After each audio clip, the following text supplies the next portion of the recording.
2 ദിവസത്തിന് ശേഷമാണ് ഞാൻ ഇന്ന് കോളേജിൽ പോകുന്നത്. ഈ ഒരു മന്ത് ഫുൾ ഉച്ചവരെ ഇതുവരെ ക്ലാസ് ഉണ്ടായിട്ടുള്ളൂ. അപ്പം നിങ്ങൾ വിചാരിക്കും ഇന്ന് ഫുൾ ഡേ ക്ലാസ് ഉണ്ടായിരിക്കുമെന്ന്. പക്ഷേ അല്ല, ഇന്നും ഉച്ചയായപ്പോൾ ക്ലാസ് ഇല്ലാതെ മെസ്സേജ്. ചേർത്തിന് 3 ദിവസം ലീവ് ആക്കണ്ടല്ലോ എന്നൊറ്റ റീസൺ കൊണ്ടിട്ടാണ് ഞാൻ ഇന്ന് വന്നത്.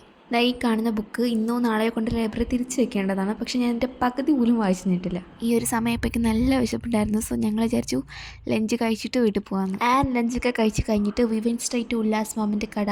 എന്നിട്ട് വീണ്ടും 4 സോഡ കുടിച്ച് ക്ലാസ്സിൽ തിരിച്ചു പോയി. ഇതുവരയ്ക്കും വീട്ടിൽ പോകണമെന്നായിരുന്നു നമ്മുടെ 4 പേരുടെയും പ്ലാൻ. പക്ഷേ ഇതിൽ സന ഒഴിച്ച് നമ്മൾ 3 പേരും വൈകുന്നേരം വരെ ക്ലാസ്സിൽ തന്നെ ഉണ്ടായിരുന്നു. കുറച്ച് നേരം ക്ലാസ്സിൽ ഇരുന്ന് ബോറടിച്ചപ്പോൾ നമ്മൾ ലേസ് മേടിക്കാൻ വേണ്ടി പിന്നെയും കടയിൽ വന്നു. ബാക്കി 2 പേരും പച്ച ലേസ് ഫാനാണ്. I think this is A universal thing. പക്ഷേ ഞാൻ ഇപ്പോഴും ഓറഞ്ച് ലേസ് ഫാനാണ്. വീട്ടിൽ വന്നപ്പോൾ ഞാൻ ഇന്റേൺഷിപ്പിന് പോകാൻ വേണ്ടിയിട്ട് വാങ്ങിയിട്ടുണ്ടായിരുന്ന 2 പാക്കേജസ്, ഒരു സംഭവം കൂടെ ഓർഡർ ചെയ്തിട്ടുണ്ടായിരുന്നു. പക്ഷെ അത് വന്നില്ല. ഇപ്പം നമുക്ക് കേട്ടിട്ടുള്ളത് ഒരു ടോട്ട് ബാഗും പിന്നെ ഒരു റോസ് ഗോൾഡിൻ്റെ വാച്ചും ആണ്. Taught bag was okay product. കാരണം ഞാൻ ഈ ഒരു ക്ലോത്ത് അല്ലായിരുന്നു എക്സ്പെക്ട് ചെയ്തിട്ടുണ്ടായിരുന്നത്. വാച്ചിൻ്റെ കാര്യം പറയുകയാണെങ്കിൽ എനിക്ക് അത്യാവശ്യം നല്ല ചീത്ത കിട്ടിയിട്ടുണ്ടായിരുന്നു. കാര്യം ജസ്റ്റ് വിയർ ചെയ്യാൻ എടുത്തപ്പോൾ തന്നെ അതിന് ചെറിയ ഡിഫക്റ്റ് പറ്റി. അപ്പോൾ ഇന്നത്തെ ഒരു ഡേ ഇത്രയൊക്കെ ഉള്ളൂ. ഇഷ്ടമായിട്ടുണ്ട് എന്നുണ്ടെങ്കിൽ സപ്പോർട്ട് ചെയ്യാൻ മറക്കണ്ട. അപ്പോൾ ഓക്കെ, ബൈ.